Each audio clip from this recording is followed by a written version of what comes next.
Welcome to On The Airwaves. I am your host, Chris Freitas. On The Airwaves is a weekly online radio show about broadcasting and electronic media. Your host, Chris Freitas, talks about all forms of communications, including over-the-air, satellite, and online TV and radio.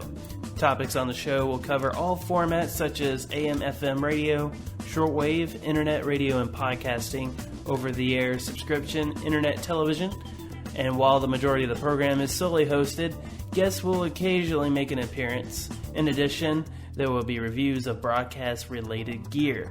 You can subscribe to us on our RSS feed, and you can add us to your favorite podcast media players such as Pocket Cast for the latest episodes. And you can find individual episodes on chrisfreitas.wordpress.com/ontheairwaves. And you can find the podcast on Stitcher Radio and Podomatic.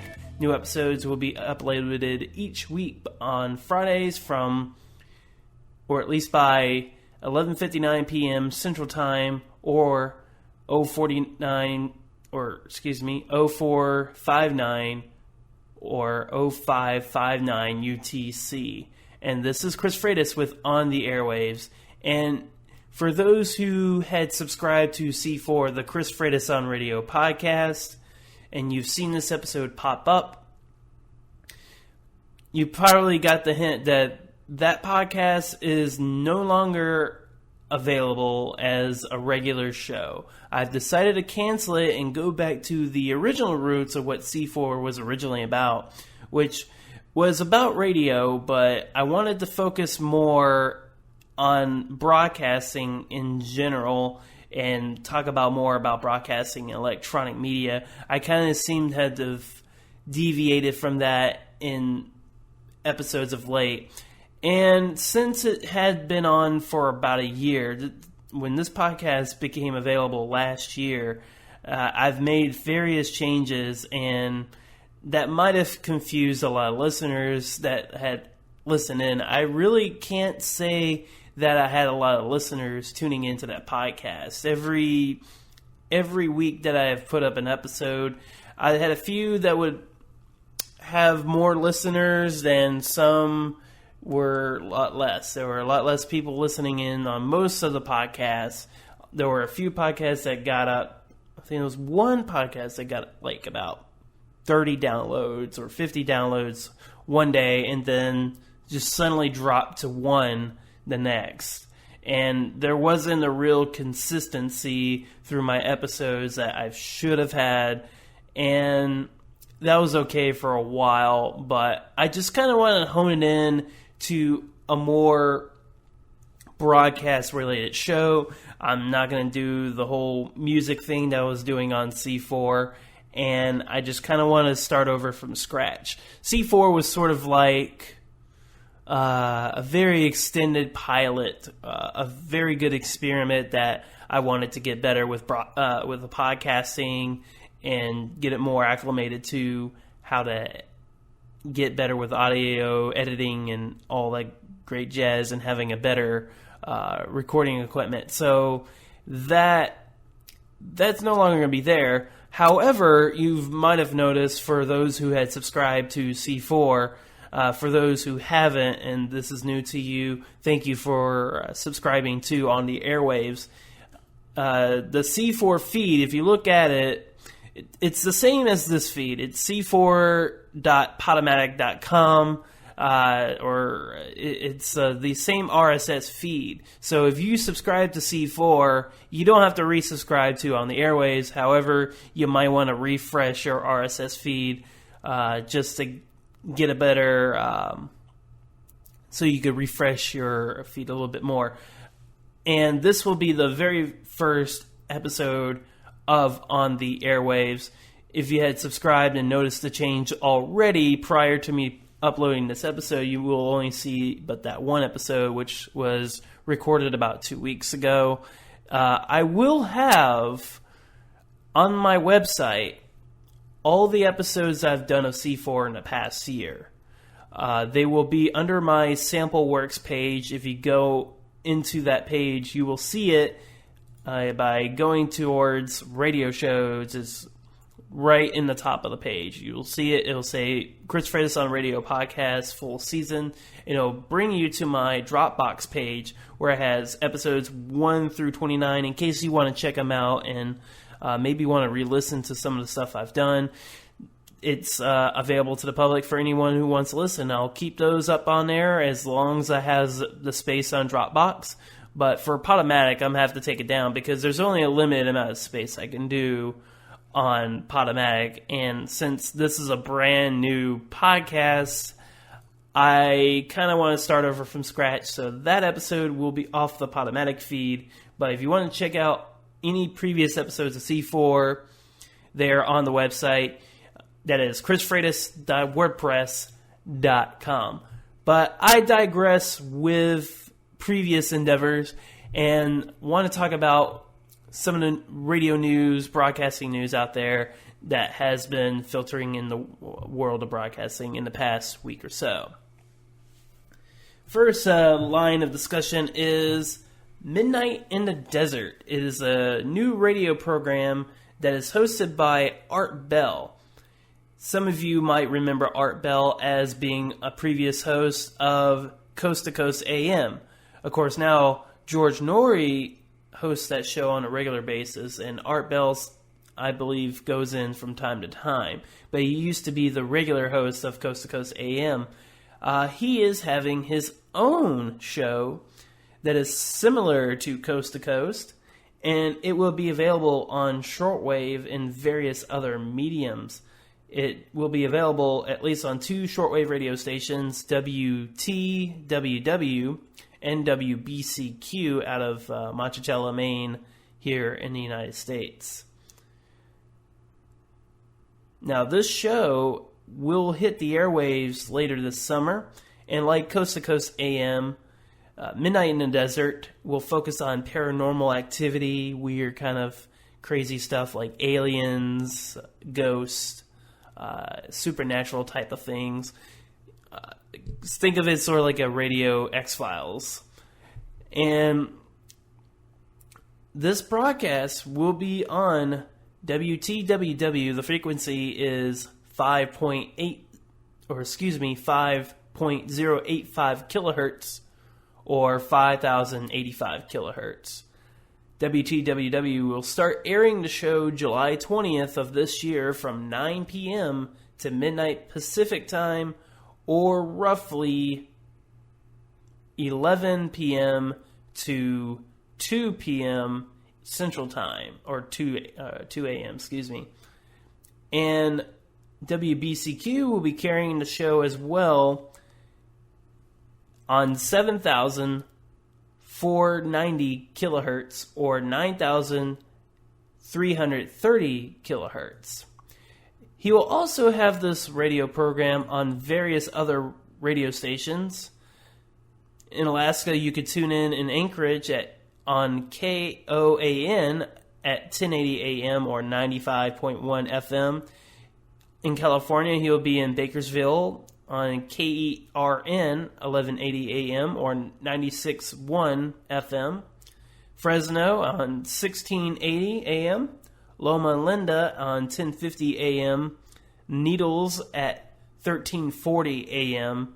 If you're in Kansas, he'll be in Kiowa on the station KPAK on 97.5 FM. In Maine, he'll be on WXME 780 AM in Monticello.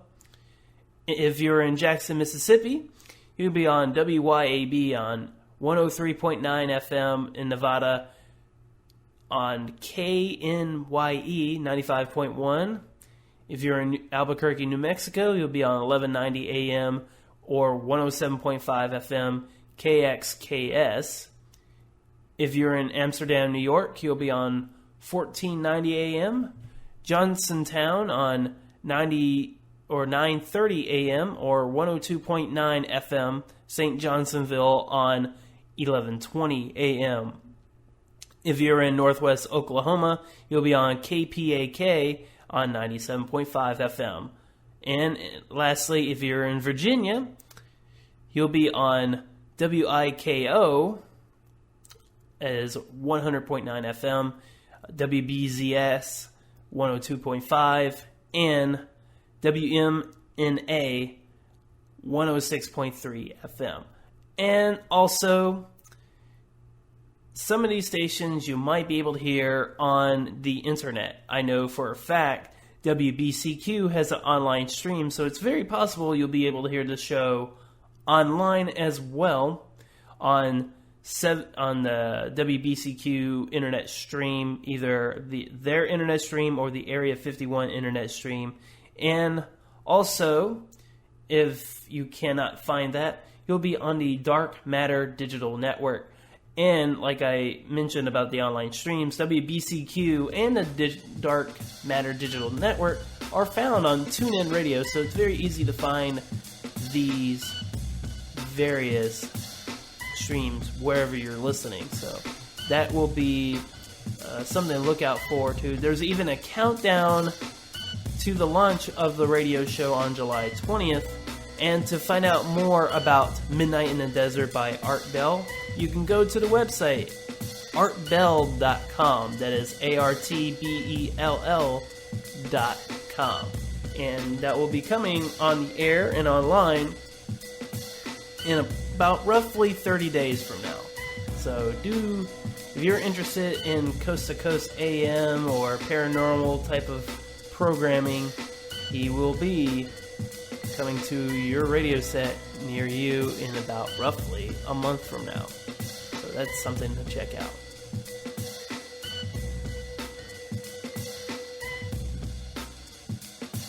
On to more radio news. This is more of a shortwave related news in a sense. Some of you who are SWLs might know of a website that has regular updated listings of frequencies for various international broadcasters. That website has been called Primetime Shortwave, and it is still available at least until towards the end of June. The host of the site, Daniel Sampson, is planning on shutting it down later this month, June 26th to be precise.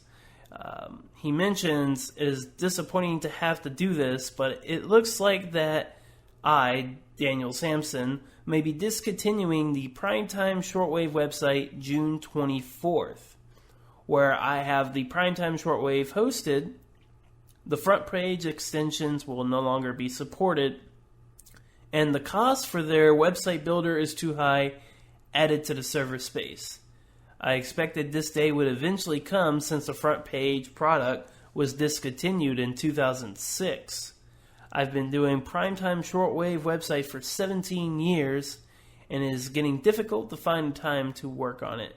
Regards, Daniel Sampson of Primetime Shortwave. And I have used Primetime Shortwave when I was a shortwave listener for quite a bit of time, not nowhere near as long as 2000 or 1999 when he first brought the site. I'm surprised he's been working on it for this amount of time.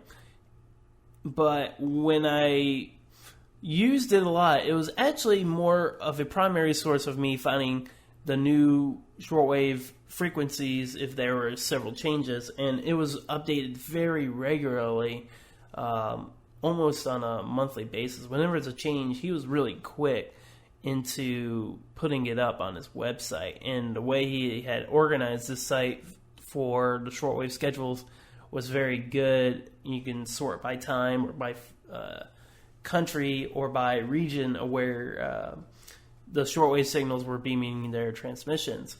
And I can definitely tell he's put a lot of effort into keeping it maintained for this long. So it's sad to see this valuable source for shortwave listeners to disappear, much like the numerous shortwave broadcasters that have been disappearing as of late. But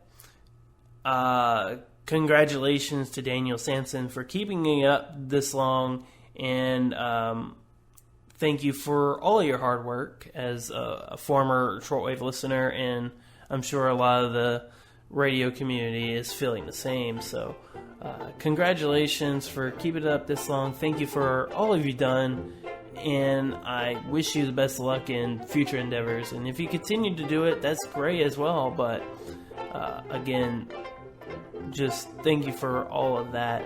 It's a shame that it's going to come down, but who knows? Maybe someone will pick up the mantle. But if that happens, we'll let you know. But it's still available if you want to get the latest information before he shuts it down.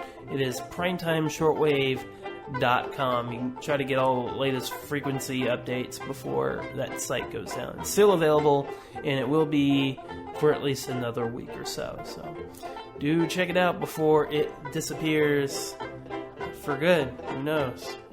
It'll probably be gone before you even know it. We'll be right back.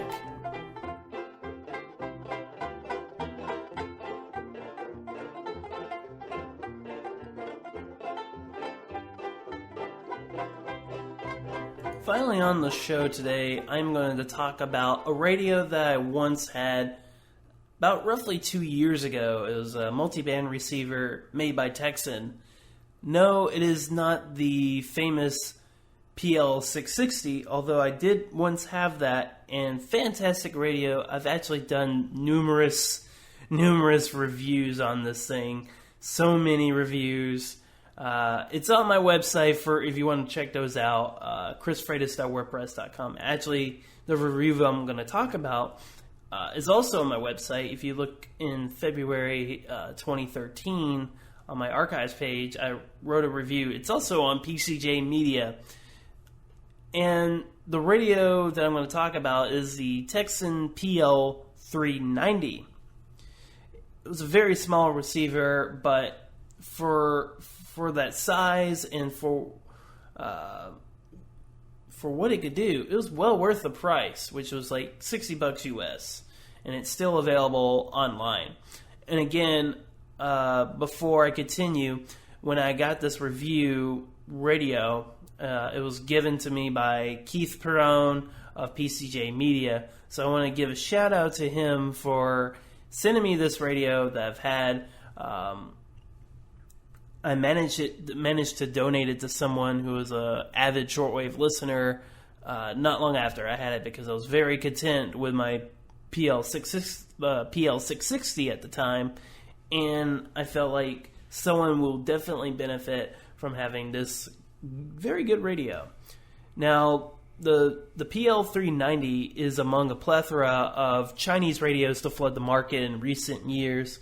And for about roughly $60 US on Amazon and Universal Radio, it provides the performance of expensive sets without breaking the bank. Now, the radio has a standard AM/FM bands, or AM also called medium wave, and includes shortwave and long wave. For any single sideband hobbyist, the PL-390 does not have a single sideband beat frequency oscillator chip in it, so for those looking forward to listening to some hams on upper or lower sideband, you are out of luck. The receiver is bundled with a carrying case, external wire antenna, and an auxiliary plug. Batteries are not included in this set, but you can get standard AA batteries pretty cheaply. It does have a line input jack, so anyone who wants to listen to an external device like an iPod or tablet, you can listen through that method without having to buy an external speaker. The radio is also powered by batteries and an AC adapter via a USB cable. And for a complete specification, if you want to know all the different specs of this, you can go online.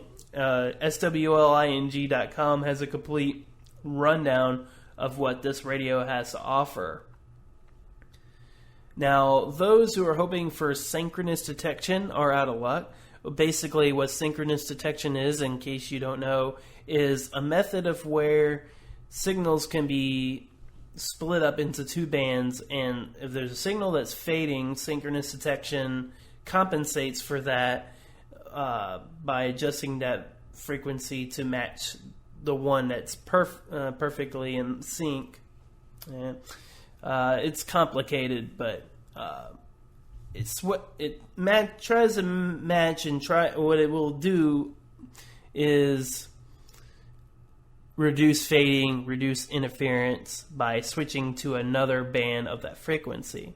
Think of it as like single sideband, but not completely single sideband. It is a very useful feature, but this radio does not have. It does have, however, digital signal processing. The technology works much the same way by reducing the interference and fading while providing an audible sound. Speaking of audio, the speaker quality on the Tecsun PL-390 is good for casual listening. As always, a pair of decent headphones or external speakers would probably perform better than the built-in ones, but they'll suffice. The radio also allows the user to switch between multiple bandwidths between 6, 4, 3, or 2 kilohertz steps. While most receivers have 2 settings, which are wide and narrow, the PL-390 gives the listener more options to adjust sound quality. The default setting works best, however, other steps will provide an audible signal. Keep in mind that the 6 kilohertz step sounds better, but may be flooded with static, while the 2 kilohertz step reduces noise, but also sacrifices audio quality. Performance-wise, the PL-390 is possibly one of the best radios out there. Between the lineup of Tecsun radios, it works just as well as the more expensive models, such as the aforementioned PL-660. In comparison to the PL-660, the 390 picked up everything that radio tuned to in all bands. In fact, here just a small sample of what this radio is capable of picking up. Now you'll hear 2 stations. The first one will be on Radio Australia on 9580 at 800 UTC. This was recorded about 2 years ago, so the program is old, but Radio Australia is still around. And also still around, you'll hear Radio Habana, Cuba on 5040 kilohertz at about midnight UTC. And as you'll hear, both were received very well on this receiver with very little static and little fading and interference. In fact, when I did a review of this sounded better on the 390 than it did on a PL-660, which costs about roughly $40 more. So here is a brief listen to what you can hear on the PL-390 on shortwave. Level games across the world. Authorities say more than 650 matches are now under investigation, with 50 arrests already made. The network is believed to have involved an organised crime syndicate from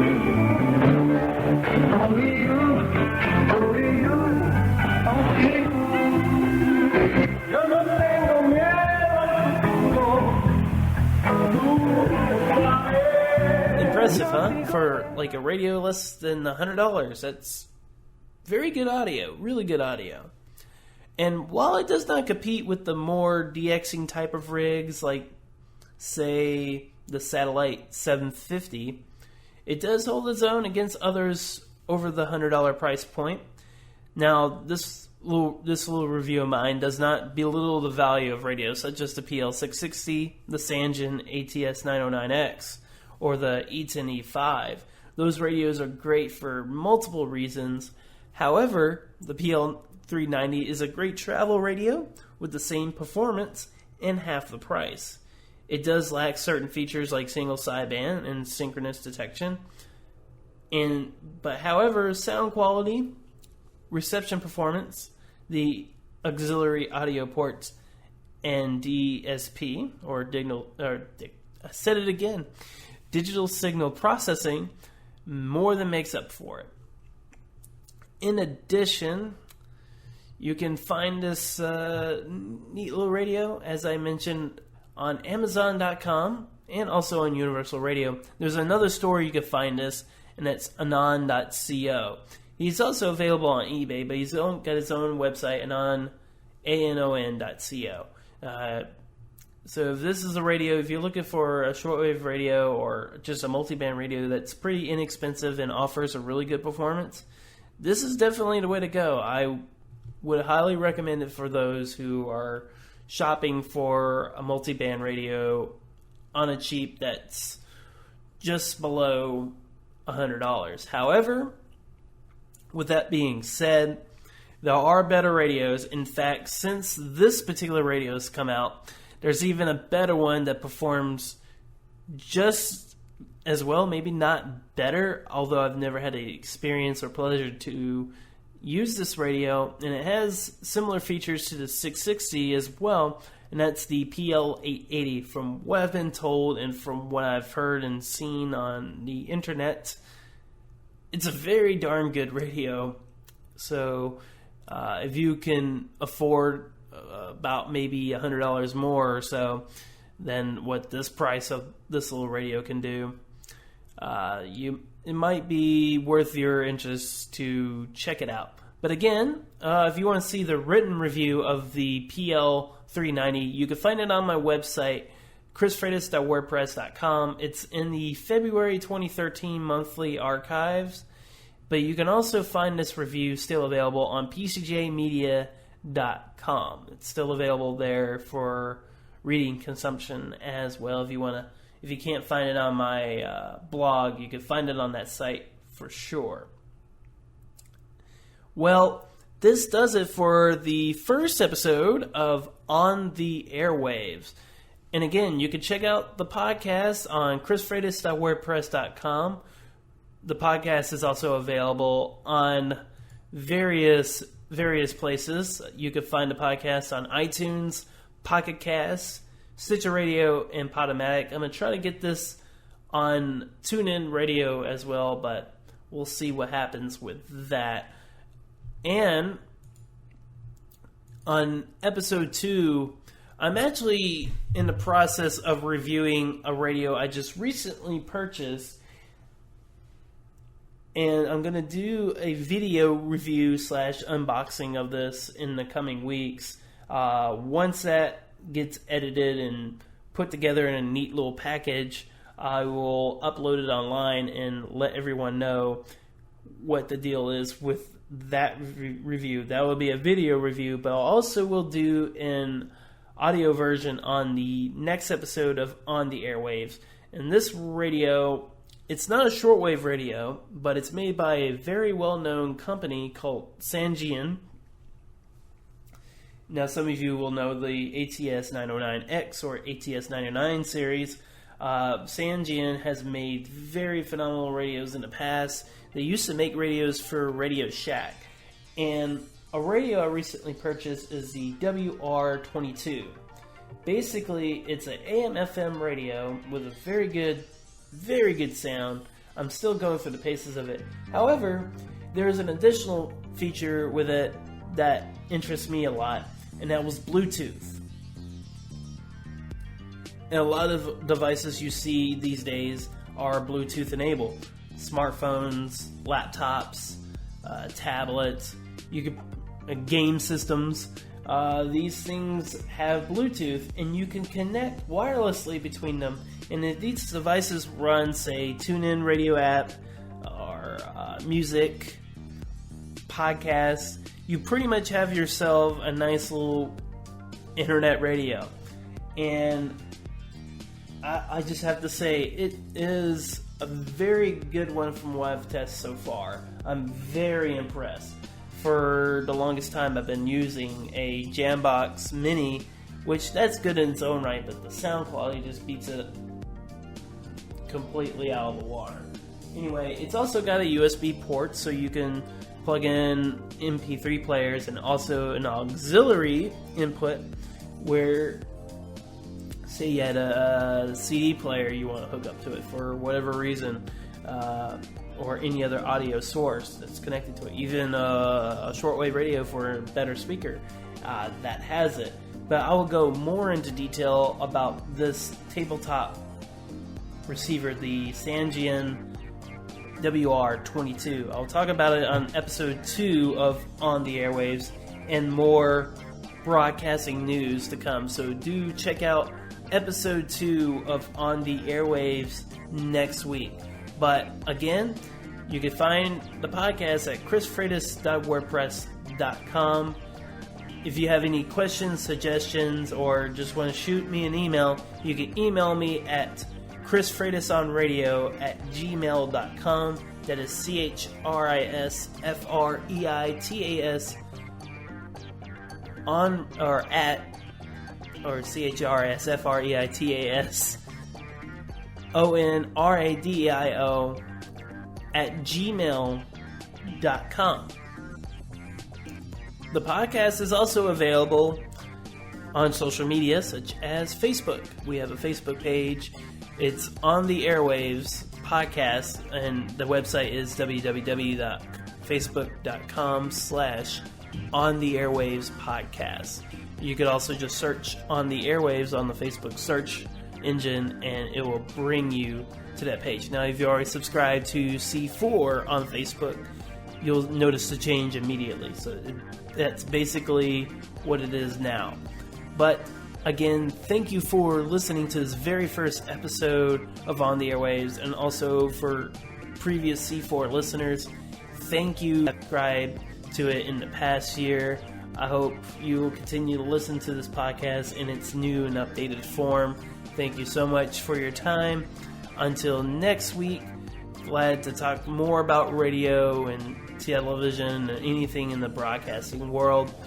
Again, have a wonderful week, and I'll catch you again in 1 week's time.